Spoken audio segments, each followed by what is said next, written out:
বন্ধুরা, পৌরাণিক কথামালা চ্যানেলে আপনাদের সকলকে স্বাগত। কেদারনাথ ধামের রহস্য। কেদারনাথ ধামের বিলুপ্তির ভবিষ্যৎবাণী কি সত্যি হবে, নাকি 400 বছর পর আবার বরফের নিচে চাপা পড়বে মন্দির? ভগবান শিবের পবিত্র আবাস, যা 400 বছর ধরে বরফে চাপা পড়েছিল, যার চিহ্ন এখনও মন্দিরে দেখা যায়, কিন্তু বরফে চাপা পড়েও এই মন্দিরটি সবার সামনে সম্পূর্ণ নিরাপদে দাঁড়িয়ে আছে। সময়ের সাথে সাথে কেদারনাথ মন্দিরে অনেক বিপর্যয় ঘটেছিল, কিন্তু এই মন্দিরের একটি চুলও ক্ষতিগ্রস্ত হয়নি।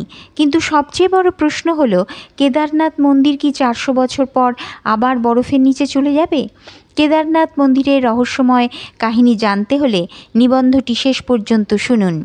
কেদারনাথ মন্দিরের ইতিহাস।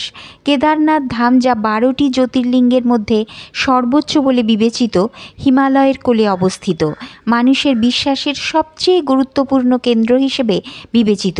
এই ধামটি 8ম শতাব্দীতে আদি শঙ্করাচার্য দ্বারা নির্মিত হয়েছিল।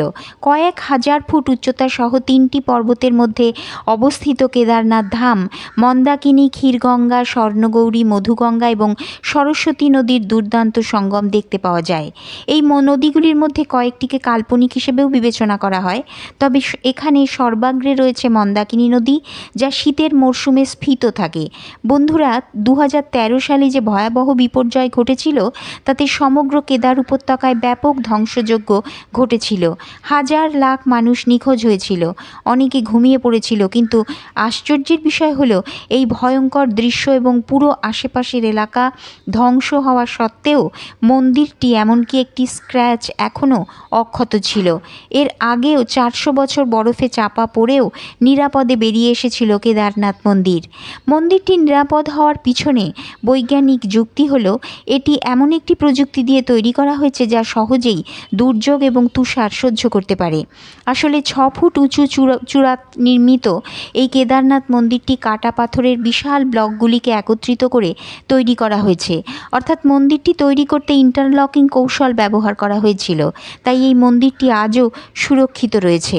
বন্ধুরা, এটা বিশ্বাস করা হয় যে প্রাচীনকালে কেদারনাথ মন্দিরের পিছনে পাণ্ডবদের দ্বারা নির্মিত একটি মন্দির ছিল, কিন্তু আবহাওয়ার পরিবর্তন এবং অন্যান্য বিভিন্ন কারণে এই মন্দিরটি অদৃশ্য হয়ে যায়। কিন্তু কেদারনাথ মন্দিরটি এখনও অক্ষত রয়েছে। কিন্তু ভবিষ্যতে কেদারনাথ মন্দিরের বিলুপ্তির পূর্বাভাস দেওয়া হয়েছে।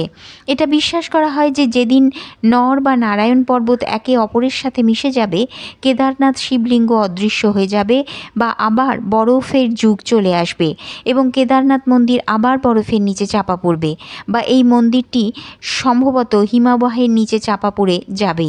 কিন্তু এত কিছুর পরও কি আবার নিরাপদ হবে এই মন্দির? শুধুমাত্র সময় বলে দেবে।